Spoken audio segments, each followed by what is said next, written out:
Well, glad to have you back for the newspaper review. This morning we have a guest in the house who's going to be helping us with the analysis this morning. I'm talking about Mr. Bruno Ibekile, Public Affairs Analyst. Good to have you on the program.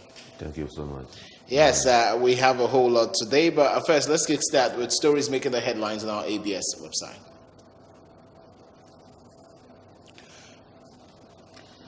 Federal government targets low-key.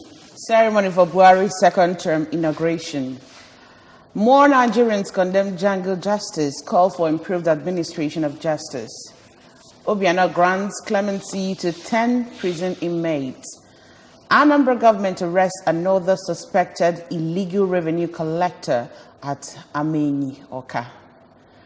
All right, those are the stories making the headlines on ABS website, and I think we should start with the very first one. Federal government targets low-key ceremony for Buhari's second term inauguration. What's your take on that? The issue of low-key ceremony is called for. Some Nigerians presently are looking at to know if the May 29th is what it will look like in terms of being a public holiday, having celebrations.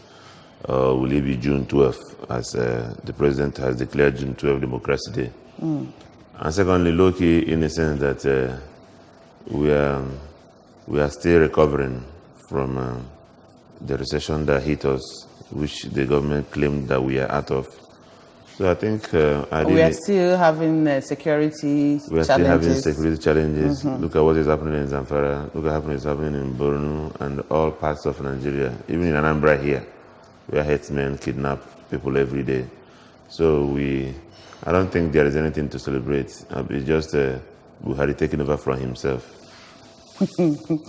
All right, let's look at the second one. More Nigerians condemn jungle justice, call for improved administration of justice. Yes, jungle justice is not what should be in any modern society. People are deemed innocent until proven otherwise.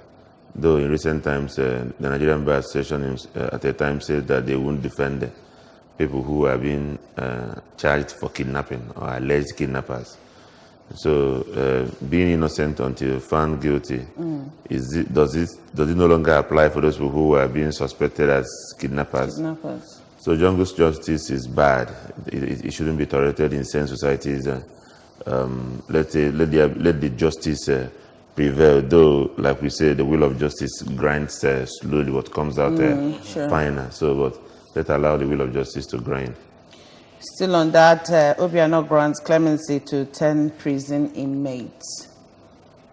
Clemency to 10 prison inmates. You know, it is at the discretion of the governor. Governor, yes. So ordinarily, we want a situation where people outside the judiciary system can contribute. Let's say civil society organizations, charitable organizations that go there to visit them, and then in line with the judiciary, the justice sector, now comprising the judiciary, the prison system, so that we'll know people who actually deserve this clemency on the grounds of ill health, not just on the grounds of having overstayed what their sentences could be.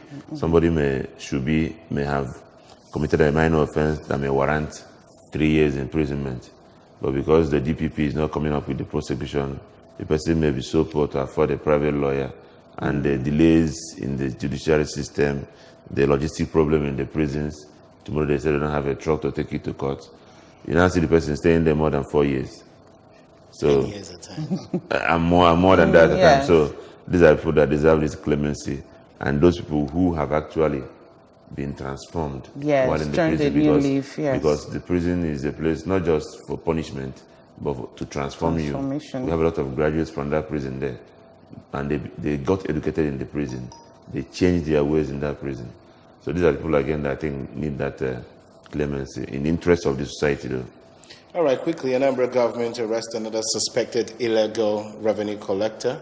I think they're really working very hard, considering the fact that there's been a law. They are working very hard in this direction, but there's a whole lot that needs to be done. Okay. The other day you hear on the radio that if you see anybody selling fuel above 145 naira liter, that you should report. The message is assigned by NNPC PRO. But on the way to his house in the village, people are selling fuel 150 naira there, and they are telling us to go and report. In Oka here, go to first market in Ifite, second market in Ifite. The roads are not just bad.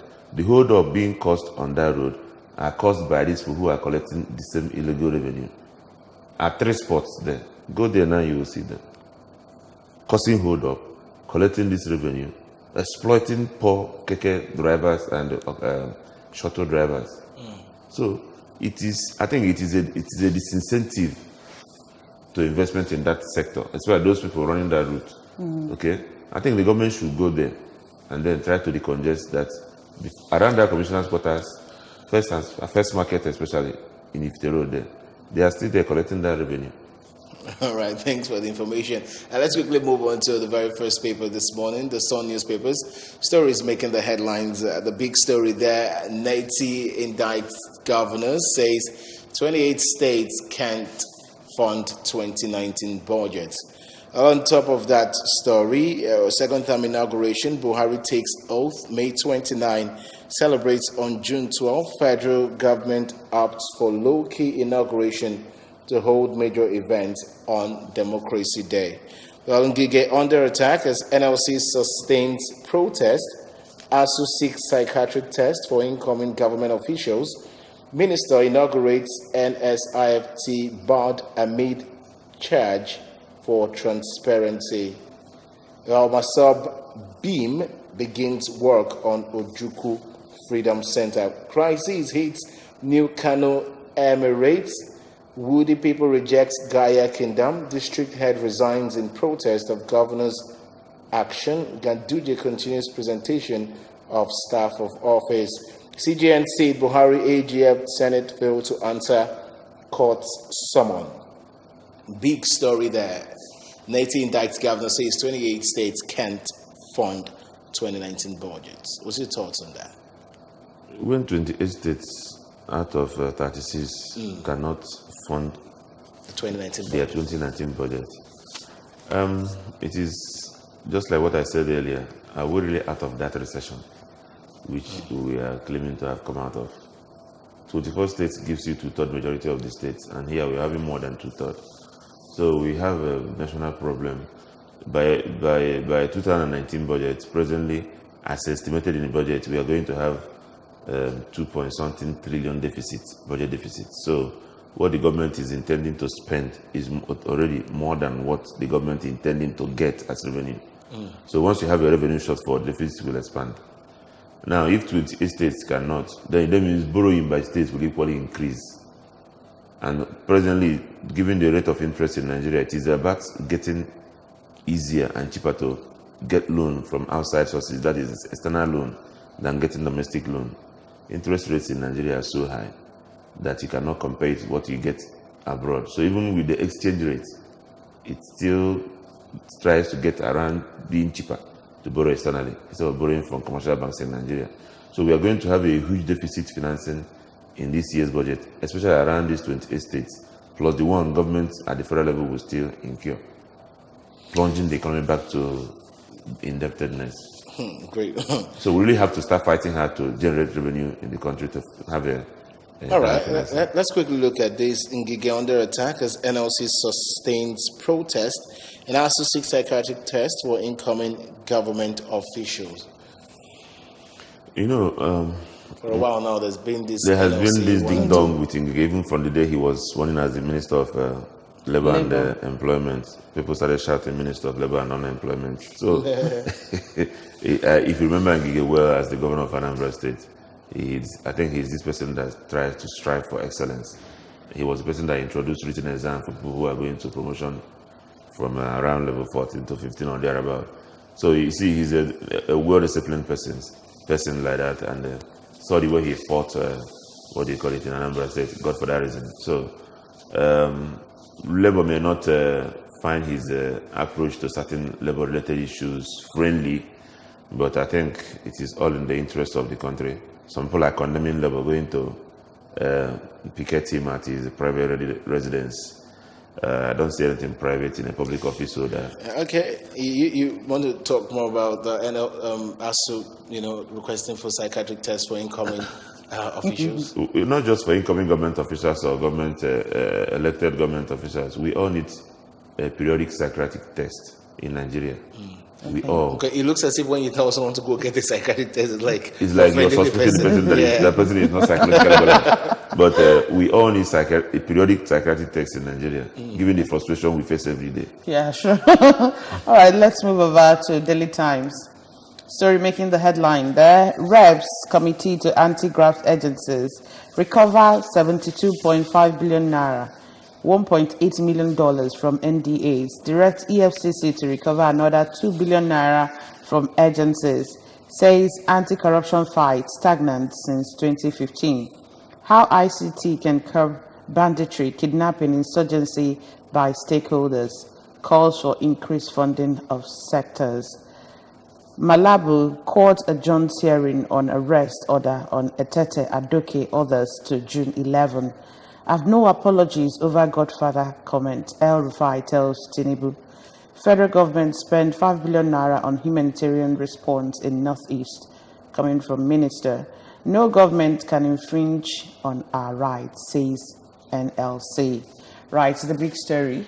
Reps Committee telling the anti-graft agencies that EFCC to recover 72.5 billion naira and $1.8 billion. And they're saying that their fight have been stagnant since 2015. So if Reps is saying that, remember we have this issue of three arms of government. So the Reps is the legislative arm and they are part of the government. So it's a way of accepting failure on the part of the present government in that thing that gave them this power. One of the things that gave them this power is the promise of fight against corruption and bring about change in status quo in all sectors. So if they are saying that since 2015 that the fight against corruption has remained stagnant, is a way of giving credit to what credence to what the opposition party is saying. So, and remember APC is in majority there. So it's a way of those in APC accepting what the opposition is saying. So, and again, giving target to EFCC, it then means that you know where these monies are. And you just kept quiet. And you kept quiet. Now you're not telling EFCC. You're like telling EFCC, go behind this place and get the 20 million naira somebody kept there. When this government came in, people were dropping monies on the road. People were keeping bags of dollar in airports. People were returning money to government, thinking that government will come after them. There was a time you see a bag of dollars that we are recovered in airports. We started seeing instances where somebody's house would be broken even into. In Lagos. Even in Lagos. So now, where are those people? People, those who were scared earlier, have seen that the dog that has been barking doesn't have the capacity to bite. All right, let's quickly look at this story. Do you think ICT can curb banditry, kidnapping, insurgency? If you employ ICT in any sector, you're almost 80% there. Those bandits, they make phone calls. They have their phones. Your phone on you can be a tracker on you. We said if we must abide by what the law says, every SIM card that is going to go into any phone in Nigeria must be duly registered to a particular person. Sometimes you make a call and you use your true caller to try to identify your last caller. You see a nickname without any address, without any image. Sure. For me, I'm recommending that they should off every SIM that is not duly registered. And any SIM that is not duly registered, that is still getting network, the service provider should be fined. And once you do that, register like so many SIM cards, and once you're able to do that, like any call you make from anywhere in Nigeria can be traced. That is what is happening today. Look at the breakthroughs the Anambra State government is making, as far as it concerns kidnappers and the murder of the PG of Nemo. Technology can give you access to a lot of things. Those who are there forming banditries, but they are real. That's whatever you do. Once you employ technology, somebody can track you. And once you are tracked and localized to a point, getting you is just like ABCD. Today they are paying money they are asking governments to pay money to them. I don't know what is happening. And it looks as if the government is really yielding to that call. But well, let's quickly move on to the next paper, the Nation newspaper. Stories making the headlines. Big one, CJN, Buhari Senate. AGF gets 14 days to defend choice. Court fixes June 3 for hearing. Well, on top of that, the Punch, JAMB remits 5 billion naira to federal government account. NSITF accounts not audited for 7 years. Low-key May 29 inauguration for Buhari troops rescue 29 women, 25 children. I'll be in Egypt with Eagles, says Mikel. Kano gives staff of office to 4 emirs. Tears of joy as Zainab Abubakar returns from Saudi Arabia. Court won't stay order for Adoke Etete. Others arrested. Well, let's look at this story that's quite disturbing. NSITF accounts not audited for 7 years. It is, it is somehow bizarre. An account where social security lies. My question is, and we say we're fighting corruption. We are not fighting corruption yet. We are just getting ready to start to fight corruption. Okay. I don't know when we'll start to fight corruption. But again, you blame stakeholders. People are contributors to that fund. And the fund has not been audited for the first year, second year, and we all kept quiet. Look at what Labour is doing today with Ngige. It's about the same fund. Who should be in this board to manage insurance for civil and public servants, even private employees, in case of damage to body or permanent injury or harm? These funds are meant to provide succor to those people who have been hurt in their place of work, even for private employees. And people are not complaining. Today, Labour is complaining and we are politicizing it. Now, a fund has not been audited for 5 years, 7 years. So what if on the 8th year, you now audit and they say nothing is there? What do you do? If somebody has cultivated your land for over a period of time and you did not complain, I think after the 7th or the 8th year, the land belongs to him. Okay, let's look at this story. JAMB remits 5 billion naira to federal government account. JAMB should be doing more than 5 billion. JAMB should be doing more than 5 billion. Remember, JAMB is not a revenue generating outfit. But since people are paying for JAMB, since people pay to sit for JAMB, are you getting me? Now, those private agencies where JAMB is now conducting the exams, check the commissions they get from there. We're not in this country when monies were said to be missing in almost every office. Yeah. They say the monkey came and took money in JAMB office. Rats ate Money the next year. So I think those monies that we are hither to being carted away by rats and monkeys are beginning to trickle in. So JAMB should be doing more than this amount. How are we even really sure that the 5 billion they remitted was supposed to be what? That is what I'm saying, because if you calculate the number of persons that took JAMB and the amount of money that have been paid, okay, and people who are taking JAMB outside Nigeria. But my question is... but it's a welcome development that a government outfit like JAMB is remitting money to the government. Ask yourself in the last few years how much NNPC has remitted to the federal government as a commercialized entity. NNPC. How much all these commercialized entities that are oil related and even in the aviation industry, how much they have remitted to federal government in the last 1 year? Well, let's quickly move on to the last papers because time is really our friend. The Punch newspaper stories making the headline. Big one. We pay ransom to bandits daily. Zamfara LG's chief tells minister. Bandits asked 5 villages to pay 20 million naira to avoid a tax. That's coming from a resident. Probe CBN over alleged missing 500 billion naira. PDP orders tell FG. You get that on page 32 of the Punch. 2019 UTME. JAMB remits 5 billion to FG. Reckless spending has not changed under Buhari raps. I'm wiser now, says Lagos Governor Ambode. Student films self-drinking sniper over UTME results. Uni Abuja undergraduate to die by hanging for killing brother. You can request to search officers, demand arrest warrant. That's coming from the police. Well, we're talking about this big story. We pay ransom to bandits daily. Zamfara LG chief is saying that to minister. Yes. This is worrying. Why negotiate with these people? Why negotiate with people when government started negotiating with criminals in Nigeria? And we called it amnesty program. If you're going to fight corruption, corruption is not when you have misappropriated public funds. Corruption is when people have done what they are not supposed to do, especially when it concerns the interest of the public.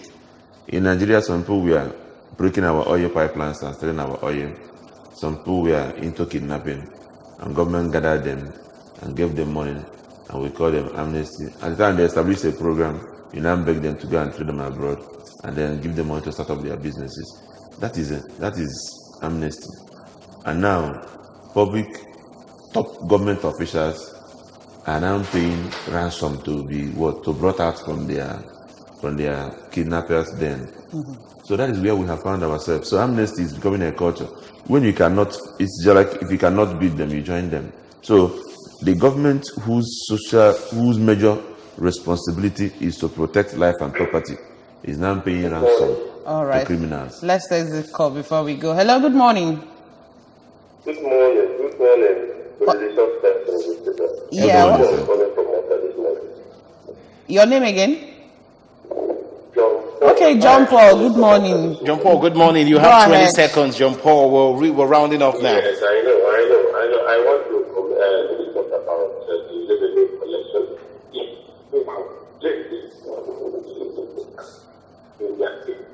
Your line is muffling. Right now, and then collecting what Okay, we are really not hearing what you're saying, John Paul. I think you should call us back. John Paul, we really didn't hear what you're saying, but of course, you can always join us. That this revenue they are collecting in Okada, they are still collecting it right now. Yeah, I know I heard the revenue, whatever. Yes. But you can always join us later on, John Paul, because we'll still be here to discuss about burning issues affecting us. Well, this is exactly where we are, going to draw the curtains. If you really want to know more about what's happening in the papers, then you go out and pick the various papers out there, the one you really want to read, and get to find out what is really happening. And I want to say a very big thank you to Mr. Bruno Ibekile, Public Affairs Analyst. Many thanks for joining us this morning. You're welcome, dear. Thank you for being here. Thank you, welcome. All right, don't go anywhere. We'll be right back because we still have other things that we're going to discuss today.